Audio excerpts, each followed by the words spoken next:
ஜிஞ்சாரும் வட்டாரத்தில் பூக்கடையில் பூ வியாபாரம் செய்து கொண்டிருந்த தாய் மற்றும் பிள்ளையை பாராங்கத்தி முனையில் மிரட்டி ஒரு கும்பல் கொள்ளையடித்திருக்கிறது.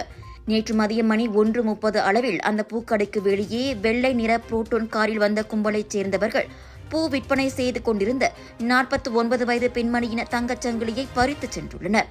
இந்த சம்பவத்தில் 4000 ரிங்கிட் மதிப்புள்ள அந்த சங்கிலியை இழந்த அந்த பெண்ணும் அவரது பிள்ளையும் பெரும் அதிர்ச்சிக்கு உள்ளாகினர். எனினும் இந்த சம்பவத்தில் பாதிக்கப்பட்ட பெண்ணும் அவரது 20 வயது பிள்ளையும் காயம் அடையவில்லை என கோலலங்காட் மாவட்ட போலீஸ் துணைத் தலைவர் முகமது சுஃபியான் அமீன் தெரிவித்துள்ளார். இக்கும்பலைச் சேர்ந்தவர்கள் தலையை மூடியிருந்ததோடு தாங்கள் வந்த காரிலேயே தப்பிச் சென்றனர். எனினும் பாதிக்கப்பட்டவர்கள் கொள்ளையர்கள் பயன்படுத்திய காரின் பதிவு எண் பட்டையை கவனிக்கவில்லை. இந்த கும்பலை தேடும் நடவடிக்கையை போலீசார் தீவிரப்படுத்தி வருகின்றனர். இதற்கு முன்னதாக சிசிடிவியில் ஆயுதம் ஏந்திய கொள்ளை கும்பல் கொள்ளையிடும் காட்சியை கொண்ட 3 காணொலிகள் சமூக வலைதளத்தில் வைரலாகின.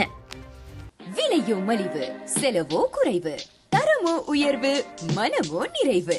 மக்களின் தேர்வு என்ரிகோஸ் முழு ஆடை சத்துள்ள பால்மாவு.